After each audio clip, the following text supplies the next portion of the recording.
दोस्तों मूवी की शुरुआत ट्रिनिटी नाम की एक लड़की से होती है। ये कमरे में बैठी होती है और इसे पुलिस ढूंढ रही होती है। पुलिस को ट्रिनिटी मिल भी जाती है, लेकिन जैसे ही वह पुलिस वाले उसके पास आते हैं तभी ट्रिनिटी सभी पुलिस वालों को मारकर निकल जाती है। और इस बिल्डिंग के नीचे कुछ ऑफिसर्स ऐसा मानकर वेट कर रहे होते हैं कि उनके आदमी ट्रिनिटी को लेकर आ रहे हैं। लेकिन तभी यहाँ पर कुछ एजेंट आ जाते हैं और वे पुलिस ऑफिसर्स को कहते हैं कि ट्रिनिटी ने मतलब कि उस लड़की ने उनके सारे पुलिस वालों को अभी तक ऊपर पहुंचा दिया होगा। और ये एजेंट भी ट्रिनिटी को पकड़ने के लिए आए होते हैं। लेकिन दोस्तों ट्रिनिटी भागने लगती है और काफी पकड़म पकड़ाई के बाद फाइनली ये इन एजेंट्स के हाथ आ ही जाती है। दोस्तों इस लड़की को मतलब कि ट्रिनिटी को सिकोया नाम का एक आदमी और बक्स नाम की एक लड़की देख रहे होते हैं और 2-3 एजेंट्स को फिर बक्स के बारे में भी पता चल जाता है, जिसके बाद ये एजेंट्स बक्स को भी पकड़ने ही वाले होते हैं। लेकिन बक्स सभी एजेंट को मार पीट कर और किसी भी तरह से चकमा देकर वहां से निकल जाती है। इसके बाद उन एजेंट्स में से एक एजेंट बक्स पर फायरिंग करने का ऑर्डर दे देता है और फिर बक्स गिरते पड़ते वहां से निकल ही जाती है। और इसी बीच दोस्तों एक एजेंट आ जाता है जो कि बक्स को एक कमरे में ले जाता है। दोस्तों इस एजेंट का नाम होता है मॉर्फियस, जो कि बक्स को बचा लेता है। और दोस्तों ये जो भी एजेंट होता है ये सारे डिजिटल मानव है, लेकिन ये बक्स को नहीं मारता है। यहाँ पर बक्स जिस कमरे में होती है इसे यहाँ पर ये पता चलता है कि ये नियो का कमरा है, जिसके बारे में लोगों को ये लगता है कि वे मर चुका है, लेकिन सिर्फ बक्स को ही पता है कि वे जिंदा है क्योंकि इसने उसको देखा है। और फिर ये दोनों नियो को ढूंढने निकल जाते हैं, लेकिन गलत कमरे में चले जाते हैं, जिसकी वजह से सारे एजेंट्स इन सब के पीछे वापस से पड़ जाते हैं। लेकिन दोस्तों प्रेजेंट टाइम के अंदर जब नियो को दिखाया जाता है तब पता चलता है कि भाई ये तो सिर्फ एक प्रोग्राम है। नियो एक बहुत ही बड़ा गेम डिजाइनर होता है और नियो को लोग थॉमस एंडरसन के नाम से भी जानते हैं। थॉमस को ऐसा लगता है कि उसके प्रोग्राम में कुछ एरर आया है या फिर कोई बड़ी मिस्टेक हो चुकी है। तभी दोस्तों एक लड़का आता है जो कि बताता है कि गेम क्रैश हो चुका है और फिर इसका दोस्त ज्यूड भी आ जाता है। यहाँ पर ये पता चलता है कि थॉमस पुराने मैट्रिक्स कोड पर कुछ काम कर रहा होता है नए मॉडल को लेकर। इसके बाद जब ज्यूड और थॉमस काफी पी रहे होते हैं तभी यहाँ पर थॉमस की क्रश इसका प्यार आ जाता है, जो लड़की नहीं बल्कि औरत है,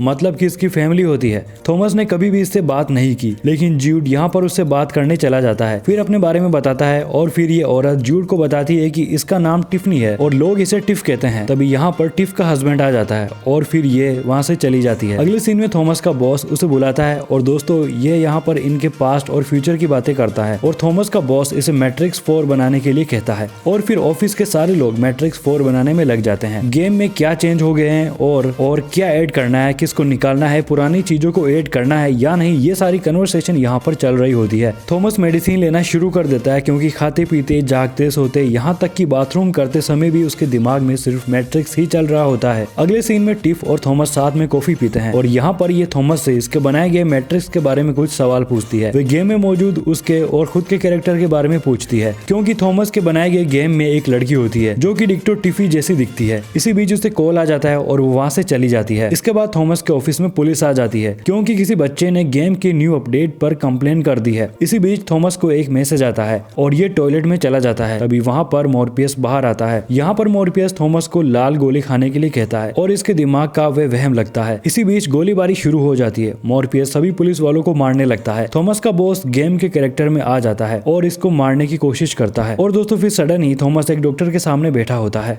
थॉमस का काफी टाइम से इलाज चल रहा होता है और ये डॉक्टर थॉमस को यहाँ पर बताता है कि तुम यही चाहते थे ना कि तुम ऐसा कुछ बनाओ जो कि एकदम असली लगे, वैसा ही हो रहा है। तुमने गेम को बिल्कुल अपनी तरह ही बनाया है। जो भी थॉमस के साथ हुआ वे सब इसका इल्यूजन था और इसे लगता है कि दिमाग का वहम था, मतलब कि ना तो मॉर्फियस आया और ना ही कोई पुलिस। रात को थॉमस बिल्डिंग से नीचे कूदने वाला होता है क्योंकि इसे यहाँ पर यह लगता है कि ये नीचे जाकर गिरेगा और उसके बाद में उड़ेगा। लेकिन तभी बक्स आ जाती है और इसको पकड़ लेती है, लेकिन थॉमस को नहीं पता कि ये कौन है। बक्स यहाँ पर थॉमस को कहती है कि तुम मुझे जानते हो कि मैं कौन हूँ और तुमने ही एक मॉडल खोला था जिसकी वजह से हम तुम तक पहुँच पाए हैं। और फिर ये कहकर बक्स थॉमस को अपने साथ ले जाती है। यहाँ पर बक्स थॉमस को गेम की पुरानी फुटेज दिखाती है ताकि उसे सब कुछ याद आ जाए और फिर ऐसा ही होता है, उसको बहुत कुछ याद आ जाता है और जो कुछ प्रेजेंट टाइम में होता है वो सच नहीं होता क्योंकि ये बहुत बूढ़ा हो चुका है। लेकिन गेम की वजह से थॉमस की एज ज्यादा नहीं लगती और फिर मॉर्फियस ब्लू और रेड वाली गोली में से एक चुनने के लिए कहता है। तभी थॉमस लाल गोली ले लेता है और उसे खा लेता है। तभी यहाँ पर एजेंट्स आ जाते हैं और गोलीबारी शुरू कर देते हैं। बक्स, मॉर्फियस, थॉमस और इनके साथी यहाँ से निकल जाते हैं और एक ट्रेन में आ जाते हैं। लेकिन दोस्तों यहाँ पर जो इंसान बैठे होते हैं वे कोई इंसान नहीं होते बल्कि बोट्स होते हैं जो एक्टिव हो जाते हैं और इनसे लड़ने लग जाते हैं। लेकिन यहाँ पर भी ये इनसे कैसे भी बचकर छोटे से मिरर से निकल जाते हैं। थॉमस मतलब कि नियो मैट्रिक्स की दुनिया में फिर से एंटर हो जाता है और यहाँ पर बक्स अपने सारे ग्रुप मेंबर से नियो को मिलवाती है और कुछ मशीनों से भी, जो कि किसी टाइम पर नियो की दुश्मन हुआ करती थी लेकिन अब दोस्त है। नियो बक्स को ट्रिनिफी को भी बाहर निकालने के लिए कहता है, लेकिन इन्होंने नियो को भी बहुत ही मुश्किल से बाहर निकाला था। इनके पास एक ही चांस था और अब वे नहीं जानते कि ट्रिनिटी को बाहर कैसे निकाले। अगले सीन में बग्स नियो को लेकर जनरल के पास पहुंच जाती है। जनरल को विश्वास नहीं होता कि नियो वापस आ गया। फिर ये दोनों बातें करते हैं कि इन दोनों ने साथ में कितने झंडे गाड़े और कितनी लड़ाइयाँ लड़ी, लेकिन ये जियोक को नहीं बचा पाए। इसके बाद नियो जनरल से ट्रिनिटी को बचाने की बात करता है, लेकिन तभी जनरल नियो को बंद कर देती है और इसके तुरंत बाद यहाँ पर बग्स और इसके टीम मेंबर्स आ जाते हैं और नियो को यहाँ से निकालकर ट्रिनिटी को ढूंढने निकल जाते हैं। नियो को ट्रिनिटी का कोड पता चल जाता है। ये सब ट्रिनिटी को लाने चले जाते हैं, लेकिन यहाँ पर स्मिथ आ जाता है और अपने साथ नियो के कुछ पुराने दुश्मनों को भी ले आता है। यहाँ पर स्मिथ नियो को रोक लेता है और जाने नहीं देता और यहाँ पर इन सब के बीच में लड़ाई हो जाती है। स्मिथ और नियो की लड़ाई चल रही होती है और नियो के पुराने दुश्मनों से बग्स और इसके टीम मेंबर्स लड़ रहे होते हैं। लड़ते लड़ते दोस्तों नियो की पावर्स वापस आने लगती है। काफी मार खाने के बाद नियो स्मिथ को धूल चटा देता है और फिर ये ट्रिनिटी को लाने के लिए पहुंच जाता है। लेकिन दोस्तों यहाँ पर एनालिस्ट डॉक्टर आ जाता है जो नियो को सारी बातें बताता है कि उसने किसको किस वजह से वापस जिंदा किया और ये ट्रिनिटी के बिना कुछ भी नहीं है, इसीलिए इसको ट्रिनिटी को भी जिंदा करना पड़ा, मतलब कि ये मर गए थे। और यहाँ पर एनालिस्ट ट्रिनिटी को मारने वाला होता है, लेकिन रुक जाता है और नियो को कहता है कि तुम बोट में वापस चले जाओ अगर ट्रिनिटी को बचाना चाहते हो तो। बग्स और उसके टीम मेंबर्स नियो के साथ वापस शिप में आ जाते हैं, लेकिन इनके पीछे पीछे जनरल के आदमी भी आ जाते हैं और इन्हें पकड़कर जनरल के पास ले आते हैं।